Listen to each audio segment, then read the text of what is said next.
ரசாயன கைத்தொழில்களுக்காக மூலப்பொருட்களை பயன்படுத்தல். ரசாயன கைத்தொழிலுக்காக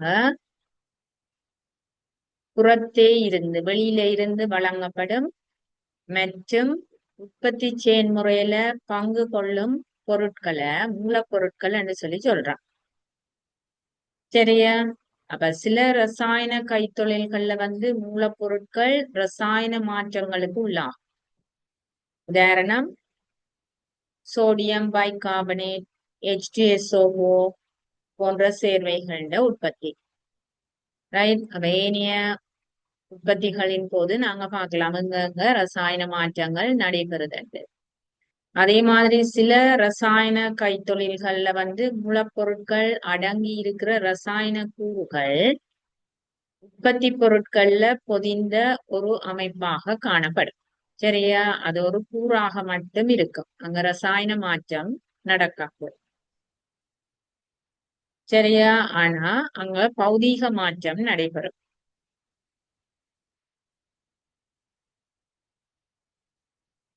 ரைட்? உதாரணத்துக்கு நிறப்பூச்சு உற்பத்தியை நாங்கள் ஒரு உதாரணமாக சொல்லலாம். ரைட்? அப்ப ரசாயன கைத்தொழில்களுக்கு நாங்க பல்வேறுபட்ட மூலப்பொருட்கள், வெவ்வேறு ரசாயன கைத்தொழில்களுக்கு வெவ்வேறு ரசாயன மூலப்பொருட்களை நாங்க பயன்படுத்தி கொள்வோம். இந்த மூலப்பொருட்களை பெற்றுக்கொள்றதுக்கு நாங்க பயன்படுத்துறது சொல்றது மூல முதல்கள் என்று சொல்லி சொல்லுவோம். சரியா? அப்ப ரசாயன கைத்தொழில்களுக்கு பல்வேறு மூலப்பொருட்களை நாங்க பயன்படுத்துவோம். அதுக்காக அந்த மூலப்பொருட்களை பெற்றுக்கொள்றதுக்கு நாங்க பல மூல முதல்களை பயன்படுத்தி கொள்ளும். உதாரணத்துக்கு அமோனியா உற்பத்திக்கு தேவையான மூலப்பொருளாக நைதரசன் வாயு பயன்படுத்தப்படுது. நைதரசனும் ஐதரசன் வாயுவும் பயன்படுத்தப்படுது. சரியா? இந்த நைதரசன் வாயுவை நாங்க இங்க இருந்து பெற்றுக்கொள்வோம்டா வளிமண்டல வழியில இருந்து பெற்றுக்கொள்வோம். சரியா? அப்ப நைதரசன் வாயுவை நாங்க பெற்றுக்கொள்ற மூல முதலாக வளிமண்டல வழி காணப்படும்.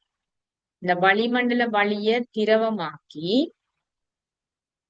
அதை பேர்ந்து பகுதிப்பட காட்சி வடித்து நைதரசன் வாயு வேறாக்கப்படும். சரியா? அப்படி வேறாக்கி பெற்றுக்கொள்ளப்பட்ட நைதரசன் வாயு அமோனியா உற்பத்திக்கு பயன்படுத்தப்படும். ஆனா நைட்ரிக் அமில உற்பத்திக்கு நாங்க இந்த அமோனியா வாயுவை பயன்படுத்தி கொள்றோம். சரியா?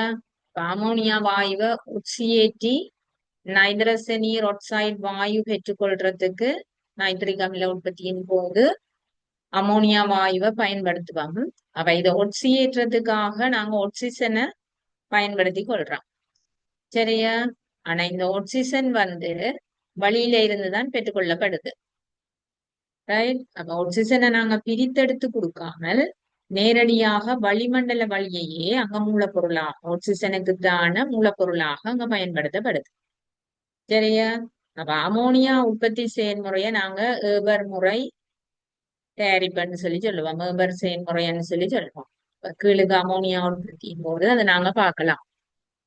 அப்ப இதுக்கான ஒரு மூலப்பொருளாக நைட்ரஜன் வாயு பயன்படுத்தப்படும். அதுக்கான மூல முதலாக வளிமண்டல வழி பயன்படுத்தப்படும். சரியா? அப்ப ஏன் நாங்கள் சில இடங்கள்ல மூலப்பொருட்களை மூல முதல்ல இருந்து பிரித்து எடுத்து பெற்றுக்கொள்றோம், சில இடங்கள்ல அந்த மூல முதலையே நாங்க பயன்படுத்தி கொள்றோம்டா அந்த மூலப்பொருட்கள் எங்களுக்கு எந்த வடிவத்துல தேவை மற்றது எவ்வளவு தேவை மற்றது அது எவ்வளவு தூய்மையாக இருக்கணும் மற்றது அதுக்கான செலவு. சரியா? இதுகளின் அடிப்படையில தான் நாங்க அந்த மூலப்பொருட்களை மூல முதல்ல இருந்து பிரித்து பயன்படுத்துறோமா அல்லது நேரடியாக மூல முதலையே நாங்க அந்த மூலப்பொருளுக்காக பயன்படுத்தி கொள்றோமான்றதுல இருக்கு. சரியா? அப்ப நாங்கள் கைத்தொழில் உண்ட உற்பத்தி செயல்முறை உண்ட நாங்கள் திட்டமிட்டு செலவு தூய்மை வீதம் சரியா இதை பொறுத்து மூலப்பொருட்கள் மூல முதல்கள்ல இருந்து பிரித்து பெற்றுக் கொள்ளப்படுதா அல்லது நேரடியாக மூல முதலையே நாங்க பயன்படுத்தி கொள்ள மாட்டதை தீர்மானிக்கலாம். சரியா? அப்ப இயற்கை வளம் ஒன்ற நாங்கள் மூலப்பொருளாக பயன்படுத்துறமாக இருந்தா நாங்க சிலதுகளை கவனிக்கணும். ஒன்று, மூலப்பொருட்கள் நீண்ட காலத்துக்கு தொடர்ச்சியாக பெற்றுக்கொள்ளக்கூடியதாக இருக்க வேண்டும். சரியா? நீண்ட காலத்துக்கு பயன்படுத்தக்கூடியவாறு பெற்றுக்கொள்ளக்கூடியவாறு இருக்க வேணும். மற்றது போக்குவரத்து வசதியை நாங்க கருத வேணும். மற்றது தூய்மைய கருத வேணும். சரியா? உதாரணத்துக்கு நைட்ரஜன் இயற்கை வளம் ஏன்னா வளிமண்டலத்தில இருந்து நாங்க பெற்றுக்கொள்றோம். அதே மாதிரி அதை நாங்க தொடர்ச்சியாக பெற்றுக்கொள்ளலாம். அதே மாதிரி பெரும்பாலான முதன்மை சேதன சேர்வைகள் உற்பத்திக்கு மூலப்பொருளாக பண்படுத்த எண்ணெய் பயன்படுத்தப்படுது. சரியா? அதே நேரம் ஹைட்ரோ கார்பன்களை உடைச்சு அதுல இருந்து பெற்றுக்கொள்ளப்படுற ஐதரசன் வாயு அமோனியா உற்பத்திக்கு ஒரு மூலப்பொருளாக பயன்படுத்தப்படுது. சரியா? அதே நேரம் இரும்பு உற்பத்திக்கு பயன்படுத்தப்படுற கட்கரி கோக் மீளப்பிட பிறப்பிக்க முடியாத ஒரு மூலப்பொருள்.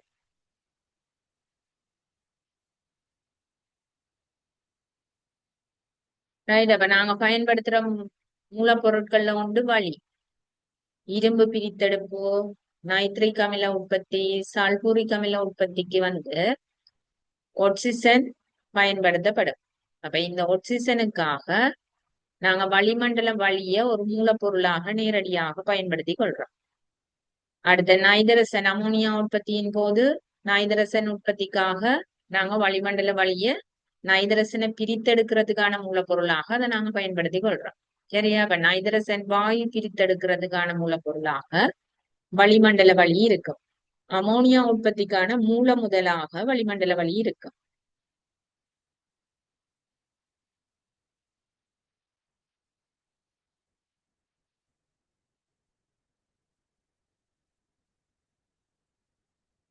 சரியா? அப்ப வழியில இருந்து திரவ வழிய ஒடுக்கி திரவ வழியாக்கி இந்த திரவ வழிய பகுதி வட காட்சி வடித்து நைதரசன் வாயு பிரித்தெடுக்கிறாங்க.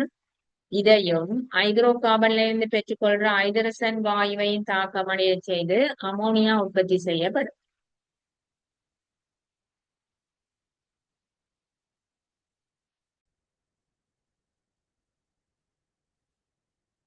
சரியா? அப்ப வழி ஒடுக்கி திரவமாக்கி பெற்றுக்கொள்ளப்படுற திரவ வழிய பகுதிவட காட்சி வடித்தல் மூலம் நைதரசன் வாயுவை அதுல இருந்து பிரித்தெடுத்து கொள்ளலாம். சரியா? அப்ப நைதரசன் வாயு பெற்றுக்கொள்றதுக்கான மூலப்பொருளாக இந்த வழி பயன்படுத்தப்படுது.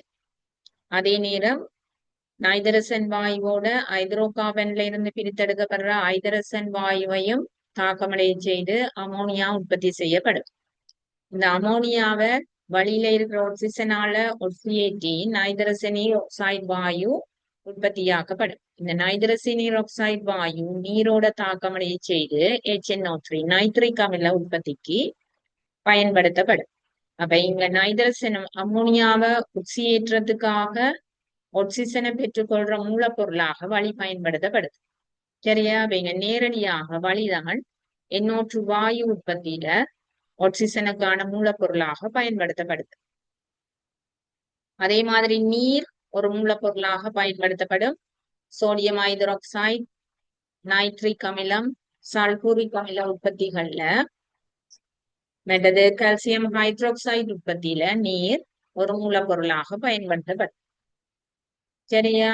ஆனா இந்த நீர் முதலுக்காக கடல் நீர் பயன்படுத்தப்படுறது இல்லை.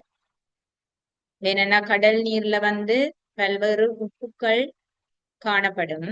இதோண்டு உற்பத்தி செயல்முறைக்கு தடங்களாக இருக்கும். மற்றது கிடைக்கிற உற்பத்தி பொருட்கள்ல அந்த உப்புக்கள் அடங்கி இருக்கலாம்.